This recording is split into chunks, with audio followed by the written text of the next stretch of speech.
በሁሉም ፋይሎች ላይ ማለት ይቻላል ግዙፍ ለውጦች አሉ። በኤዥያ በኩል ሰሜን ኮሪያ ዛሬ ሌሊቱን እያቃጠለች ነው። ወይም በመካከለኛው ምስራቅ ክስተቶችና በሆርሙዝ ስትሬት ላይ ያለው ትኩረት ወይም በምስራቅ አውሮፓ ሩሲያ በሌሊት ሰዓታት ውስጥ ካደረገቻቸው ትልቁ ጥቃቶች አንዱን በዩክሬን ከተሞች ላይ ሰንዝራለች።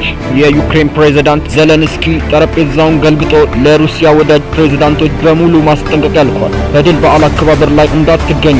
ይህ ማስጠንቀቂያ ብቻ አይደለም፣ ምክንያቱም ባለፉት ጥቂት ሰዓታት ውስጥ በዋናው ከተማ ሞስኮ ላይ ሰፊ የዩክሬን ጥቃት ነበር። ለሰሜን ኮሪያ ደግሞ ከዚያ የሚወጡት ዜናዎች አታምኑም።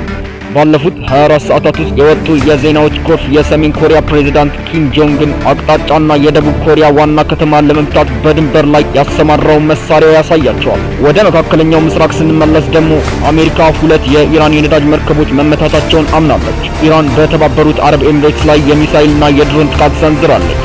የግብጽ ጦር ደግሞ የመንገድ ርቀት በሚባለው መርህ መሰረት በኤሚሬትስ ምድር ላይ በመታየት ሁሉንም አስገርመዋል። ትራምፕ ኢራንን በኒውክሌር ጥቃት እንደሚመታ ዛተ። ካማላ ሃሪስና የጀርመን ፋይናንስ ሚኒስቴር ደግሞ በትራምፕ ላይ ጥቃት ከፍተዋል። እነዚህ ሁለት ዜናዎችና ተጨማሪ ነገሮች በዚህ ክፍል ውስጥ ይህንን ሁኔታ ለመረዳት ቻናሉን ሰብስክራይብ እና የደወል ምልክቱን ተጫኑ። እናም የላይክ ምልክቱን ተጫኑ።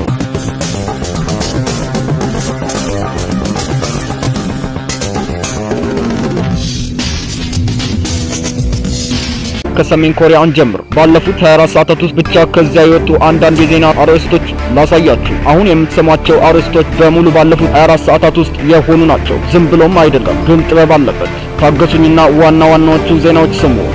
የሰሜን ኮሪያ መሪ የደቡብ ኮሪያ ዋና ከተማ መምታት የሚችል መድፍ እየመረመረ ነው። ሰሜን ኮሪያ አዲስ መሳሪያ አሳይታለች። ሰሜን ኮሪያ እኛ የኒውክሌር መሳሪያ እንዳይስፋፋ በሚከለከል ማንኛውም ስምምነት አንገደድም ብላለች።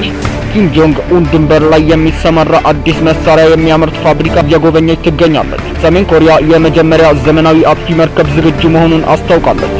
ኪም ጆንግ ኡን ደግሞ የመጨረሻ የሙከራ ደረጃ እያመራ ነው። ሰሜን ኮሪያ የመጀመሪያውን አጥፊ መርከብ ማሰማራት ጀምራለች።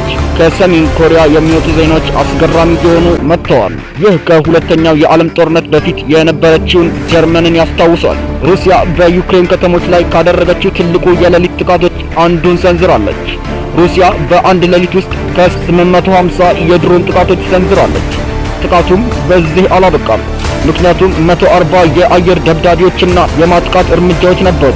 አብዛኛው ያተኮረው በስሎቪያንክ ዘርፍ ነው። በተመሳሳይ ሰዓት ከሩሲያ መከላከያ ሚኒስቴር መግለጫ ወጥቷል። ሩሲያ በሌሊት 264 ድሮኖችን መክታለች። እነዚህ ጥቃቶች የወጡት የተኩስ አቁም ባለበት ወቅት ነው። ለሩሲያ የድል ቀን በዓል አከባበር ሲባል የተደረገ ጊዜያዊ የተኩስ አቁም ስምምነት ነው። ሩሲያ የተኩስ አቁም ወይም ጊዜያዊ ሰላም በታወጀበት ወቅት በአንድ ሌሊት 1000 የሚጠጉ ድብደባዎችና ጥቃቶች ሰንዝራለች። አሁን በሁለቱም ወገኖች አንተነህ የቀደምከው በማለት እየተወነጃጀሉ ይገኛሉ። የሩሲያ ወዳጅ መሪዎች ለወታደራዊ ትርኢቱ ሲመጡ በዚህ በዓል ላይ የመጀመሪያ ጊዜ ታንኮች ወይም የታጠቁ መኪኖች እንደማይኖሩ ግልጽ ነው። ሩሲያ ጥቃት እንዳይሰነዘርባት ፈርታለች። መሪዎቹ ከሄዱ በኋላ ወደ ዩክሬን ድብደባ ትመለሳለች።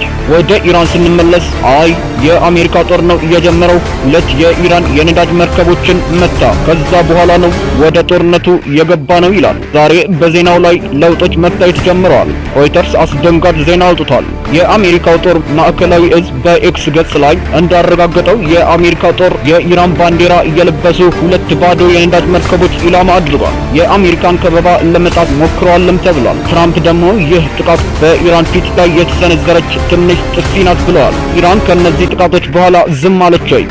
ኢራን በተባበሩት አረብ ኤሚሬትስ ላይ ጥቃቷን ቀጥላለች። እንዲሁም የነዳጅ መርከቦችን በቁጥጥር ስር እያዋለችም ትገኛለች። የኢራን ይፋዊ ሚዲያዎች የኢራን የነዳጅ ኤክስፖርተር ለማደናቀፍ በመሞከሯ አሸንኳይ የተባለ መርከብን በኦማን ባህረ ሰላጤ መያዛቸውን ዘግበዋል። የሚገርመው መርከቧ የባርባዶስ ባንዲራ የለበሰችና የኢራን ነዳጅ የጫነች መሆኗ ነው። ኢራንም በሌሊት ሰዓታት በኤሚሬትስ ላይ ጥቃት ሰንዝራለች።